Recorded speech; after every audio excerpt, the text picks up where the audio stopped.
I am a complete FNAF nerd, and you guys know this. So I am obsessed with reading the FNAF books as well. So that's what we're doing today. We're going to be tier listing some of the best FNAF books. So here we have first Into the Ball Pit. This was one of the best books I've ever read in my life. It is amazing. I would highly recommend it. Next we have Fetch. Fetch is a good book. I feel like children would find some of this stuff very disturbing, especially the next one we have here. This one with the little baby face on it. This is 1:35 a.m. Yeah, that's right. This is a very disturbing book, especially one of the endings. I shouldn't say anything. I don't want to get in trouble for spoiling an ending of a FNAF book, but oh, no. Okay, don't read this if you are not prepared. I'm gonna give a little bit of spoiler here. If you haven't read any FNAF books, I'm not gonna tell you how they end. I'm just gonna say there is somebody who will live, there's somebody who might have lived, and there's somebody who will definitely die. In each FNAF book, they have 3 different stories telling 3 different people. So this one has somebody who might have lived, but most likely died.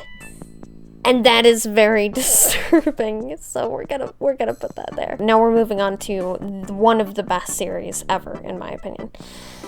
The ones with John and Charlie in them. I would like to think that they're canon. I wonder what Matt Pat would say. I think he might agree, but the Silver Eyes, we'll put it in S, I guess. The Silver Eyes was really good. I might get in trouble for putting it in S. Listen, this is my opinion.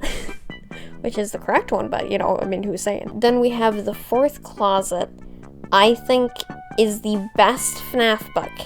It's one of the best books out there. Highly recommend. In fact, I would highly recommend the trilogy with John and Charlie in it. The Silver Eyes, The Fourth Closet, and The Twisted Ones. And The Twisted Ones, if I'm remembering correctly, I think they might have had something in it that I really liked. I'm gonna put all 3 of them at the top, actually. I love their series. I love it with all of my heart. So, yeah, this has been quite a short video, but like I said, you guys know that I'm a FNAF nerd. I've done all FNAF characters. I've done every FNAF game. I just had to do some FNAF books. Obviously, these are not every single FNAF book that exists. These are the ones that I've read. And I know that there are so many out there that haven't been read. If you haven't read them, that's perfectly fine. However, I would highly suggest the ones at the top. You will not be disappointed. And the one at the very bottom, I would not suggest. I'm sorry. I would not suggest that. Unless you are very comfortable with being very uncomfortable. In that case, get it. And also, there are stories in Fazbear Frights, I will say, that stick with you. They very much stick with you. So if you like horror that you will never be able to forget, Fazbear Frights is the place for you. Would recommend checking that out. But with all that said, this has been my tier list of FNAF books. So yeah, take care of yourselves, have a decent day, and stay tuned all the way.